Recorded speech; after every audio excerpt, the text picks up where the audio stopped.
ಯಾರು ನೋಡುತ್ತಾ ಇದ್ದೀರಾ? ಭದ್ರ ನೋಡುತ್ತಾ ಇದ್ದೇನೆ. ನಾನೇ ಭದ್ರ. ನೀನೇ ಭದ್ರ ಅನ್ನೋದಕ್ಕೆ ಏನ್ ಸಾಕ್ಷಿ?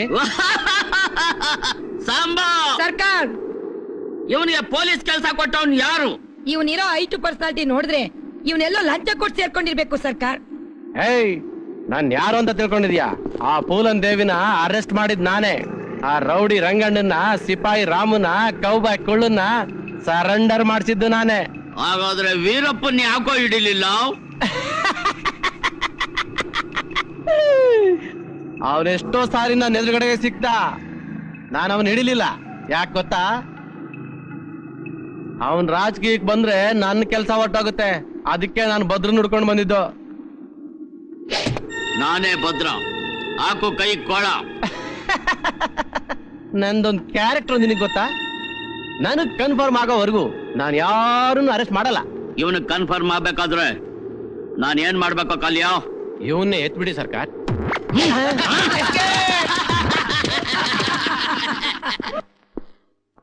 ನಮ್ಮನ್ನು ಮುಗಿಸ್ಬೇಕು ಅಂತ ಆ ಗೌಡ ಏನಾದ್ರು ಪ್ಲಾನ್ ಹಾಕಿದ್ನಾ? ಇಲ್ಲಿ ಪೊಲೀಸ್ನವ್ರದ್ದೇನಾದ್ರೂ ಕೈ ಚಳಕ ಇದೆಯಾ? ಇದನ್ನ ಹೇಗಾದ್ರೂ ಮಾಡಿ ಕಂಡು ಹಿಡಿದು ಅಂತವ್ರನ್ನ ಭೂಗತ ಮಾಡ್ಬೇಕು.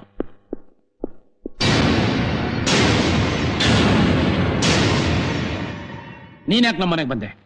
ಬದುಕಿದೇವಾ ಇಲ್ಲ ಸತ್ತಿದೇವಾ ಅಂತ ನೋಡಕ್ ಬಂದ್ಯಾ? ಇಲ್ಲ ನಿಮ್ಮನ್ನು ಕಾಪಾಡ್ತೀವಿ 2 ಸೂಟ್ ಕೇಸ್ ಕೊಡು ಅಂತ ಕೇಳಕ್ ಬಂದ್ಯಾ?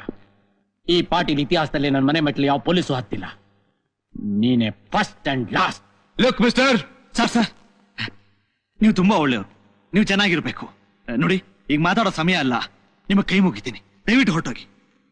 ಕಾವೇರಿ, ಈ ಸಾಹೇಬ್ರು ಪಾಟೀಲ್ ಮನೆ ಬಾಗಿಲು ತುಳಿದು ತುಂಬಾ ಟೆನ್ಷನ್ ಅಲ್ಲಿದ್ದಾರೆ.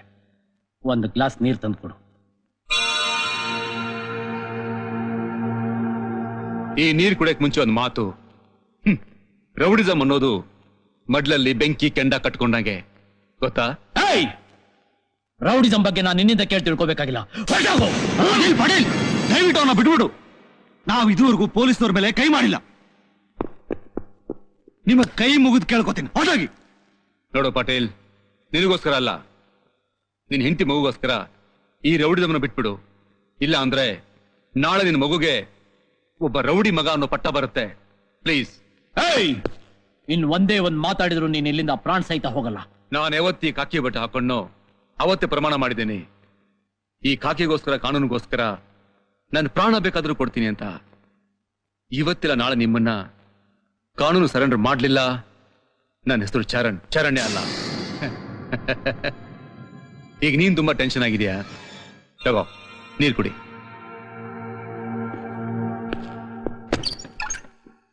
ಚರಣ್,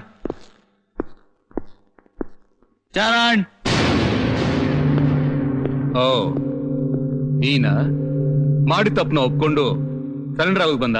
ಇಲ್ಲ, ಸುಪಾರಿ ತಗೊಂಡಿದ್ದ ತಪ್ಪಿಗೆ ನನ್ನ ಮುಗಿಸ್ಬೇಕು ಅಂತ ಬಂದಿದ್ರೆ ಇದು ಗೂಂಡಗಳ ಮನೆ ಅಲ್ಲ.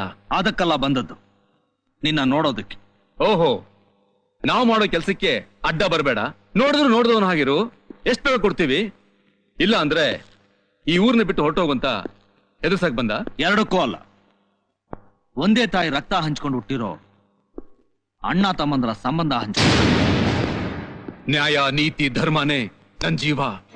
ಕೋಳಿ ಕುರಿಗಳನ್ನ ಕತ್ತರಿಸೋ ಹಾಗೆ ಜನಗಳನ್ನ ಕತ್ತರಿಸೋ ನಿನ್ನಂತ ಕಟುಕನ್ ಜೊತೆಯಲ್ಲಿ ರಕ್ತ ಸಂಬಂಧ ಹಂಚಿಕೊಳ್ಳಕ್ಕೆ ನಾನ್ ತಯಾರಿಲ್ಲ.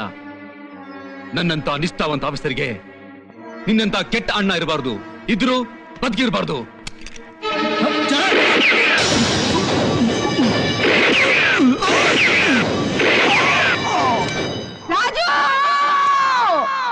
ಅಮ್ಮ,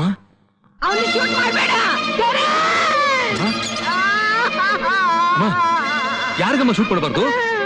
ಏನಮ್ಮಾಯ್ತು ಅಮ್ಮ? ಅಮ್ಮ, ಏನಾಯ್ತಮ್ಮ? ಏನಿಲ್ಲಪ್ಪ, ಏನೋ ಕೆಟ್ಟ ಕನಸು.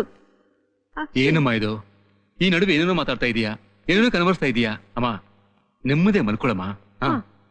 ನಾನ್ ಮಲ್ಕೋತೀನಿ, ನೀನ್ ಹೋಗುತ್ತೀನ? ಮಲ್ಕೊಳಮ್ಮ, ಮಲ್ಕೋ.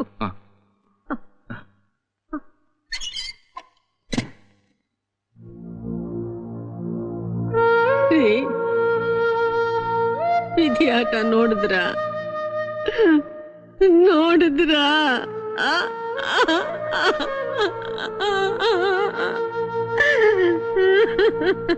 ಅರೆ ಇನ್ನು ಎಷ್ಟು ದೂರ ಅಪ್ಪ? ಸರ್ಕಾರ ಏಯ್, ಅರೆ ಸಬೂರ್ ಸಬೂರ್. ಅವನು ಕಣ್ಣಿಗೆ ಕಟ್ಟಿರೋ ಬಟ್ಟೆ ಬಿಚ್ಚರು. ನೀನೇನ ಕರೋಡ್ಪತಿ? ಹೌದು, ನಮ್ದು ಭೇಟಿ. ಎಲ್ಲಿ ನನ್ ಕೋಟಿ? ಇದರಲ್ಲಿದೆ 1 ಕೋಟಿ, ಎಲ್ಲ 500 ಬಂಡಲ್. ಸರ್ಕಾರ ಅದನ್ನ ಮುಟ್ಟಕ್ ಹೋಗ್ಬೇಡಿ. ಪೊಲೀಸ್ನವರು ಅದ್ರಲ್ಲಿರೋ ನಂಬರ್ನ ಗುರ್ತಾಕೊಂಡಿರ್ತಾರೆ. ನಾವೇನಾದ್ರೂ ಅದನ್ನ ಖರ್ಚು ಮಾಡಕ್ ಹೋದ್ರೆ ಸಿಕ್ಕಾಕೊಂಡ್ಬಿಡ್ತೀವಿ. ಏ ಕರೋಡ್ಪತಿ, ನಮ್ಗೆ ನೋಟ್ ಬೇಡ, ಚಿಲ್ರೆ ಬೇಕು. ತಗೊಳ್ಳಿ ಚಿಲ್ರೆ. ಏ ಹುಲ್ಲುಕ ಪಟ್ಟೆ, ಈ ಚಿಲ್ರೆ ಇಲ್ಲ, ₹1 ಚಿಲ್ರೆ ಬೇಕು. ಅರೆ ಬಡೆ ಮುಚ್ಚೋ ಅಲ್ಲೇ ಡಾಕುಜಿ, ನಮ್ದುಕ್ಕೆ ಇದನ್ನ ಚಿಲ್ರೆ ಮಾಡಕ್ ಹೋದ್ರೆ ನಮ್ದುಕ್ಕೆ ಇನ್ಕಮ್ ಟ್ಯಾಕ್ಸ್ ಹಿಡ್ಕೊಂಡ್ ಬಿಡ್ತಾರ. ನಮ್ದುಕ್ಕೆ ಭೇಟಿ ಬೇಡ, ಕೋಟಿ ಸಾಕು. ನಮ್ದಕ್ಕೂ ಬರ್ತಾರ. ಜಾಗ ಬಿಡೋ. ಸರ್ಕಾರ್, ನಾವು ಹೊಟ್ಟೆಗಿಲ್ದೆ ಸಾಯ್ತಾ ಇದೀವಿ. ಇವನ್ ಮಗಳ್ ಇಟ್ಕೊಂಡು ಏನ್ ಮಾಡೋಣ? ಏನು 1 ಕೋಟಿ ಕೊಟ್ರೆ ಬೇಡ ಅಂತೀರಿ? ನೀವು ಎಷ್ಟು ಒಳ್ಳೆಯವರು. ನೀವು ಇಲ್ಲಿ ಇರ್ಬೇಕಾದವ್ರಲ್ಲ, ಅಲ್ಲಿ ಮೇಲೆ ಇರ್ಬೇಕಾದವ್ರು. ಕಾಲಿಯೋ ಸರ್ಕಾರ ಮೇಲೆ ಅಂತಂದ್ರೆ ಏನು? ಮೇಲೆ ಅಂದ್ರೆ ವಿಮಾನದಲ್ಲಿ ಇರ್ಬೇಕಾದವ್ರು ಅಂತ. ಹೌದಾ? ಹಾಗಾದ್ರೆ ಅದನ್ನು ಕಿಡ್ನಾಪ್ ಮಾಡ್ಬಿಡೋಣ, ಬಿಡು.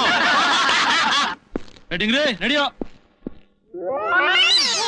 ಇದೇನೋ ಇದು, ಅರ್ಜೆಂಟ್ ಆಗಿ ಹೋಗ್ಬೇಕಂದ್ರೆ ಇದೇನೋ ನೀನ್ ಅವತಾರ? ಯಾವ ಗನಂದಾರಿ ಕೆಲಸ ಮಾಡಕ್ ಹೊರಟಿದ್ಯೋ? ಇದೇನಿಜ ಬೆಳಿಗ್ಗೆ ಸುಬಾ ನುಡಿಯೋ ಸೋಮ ಅಂದ್ರೆ ಗೂಬೇಕಂತಲ್ಲ ಮಾಮ ಅಂತ ಎಲ್ಲಿ ಹೊರಟೆ ಅಂತ ಅಪ್ಶಂಗ ನುಡಿತಾ ಇದೀಯಾ? ಓಹೋ, ಲಕ್ಷಾಂತರ ರೂಪಾಯಿ ವ್ಯವಹಾರ ಸ್ವಲ್ಪ ಹೆಚ್ಚು ಕಡಿಮೆ ಆಗ್ಬಿಟ್ರೆ ಇವನ್ ಕಂಪನಿ ಲಾಸ್ ಆಗ್ಬಿಡುತ್ತೆ. ದಿನ ಬೆಳಗಾದ್ರೆ ಪೊಲೀಸ್ ಸ್ಟೇಷನ್, ಕೋರ್ಟ್ ಅಂತ ಅಲಿಯೋದಾಗೋಯ್ತು. 4 ವಯಸ್ಸಾಯ್ತು, ಸ್ವಲ್ಪನಾದ್ರೂ ಜವಾಬ್ದಾರಿ ಬೇಡ.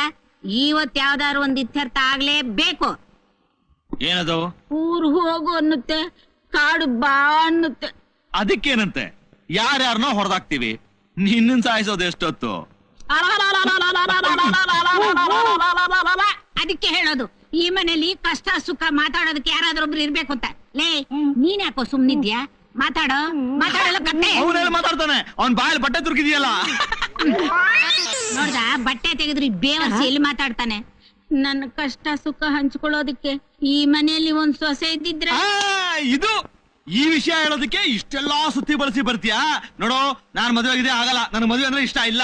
ಇಷ್ಟನೋ ಕಷ್ಟನೋ ಅದೆಲ್ಲ ನಂಗೆ ಗೊತ್ತಿಲ್ಲ. ಈ ಮನೆಗ್ ಸೊಸೆ ಬರ್ಬೇಕು. ನೀ ಏನಾದ್ರು ಮಾಡ್ಕೋ. ಹೋಗ್ತೀನಿ,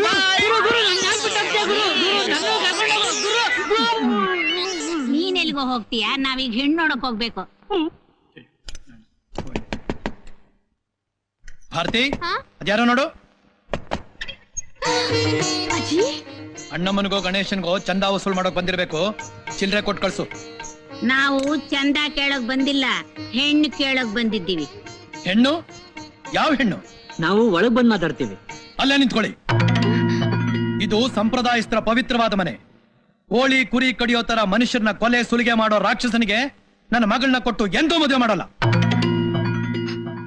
ಅಲ್ಲ ಸ್ವಾಮಿ, ಅವನು ನಾನ್ ಸಾಕಿದ ಮಗ, ಯಾವತ್ತೂ ಅಂತ ಕೆಟ್ಟ ಕೆಲಸ ಮಾಡೋನಲ್ಲ.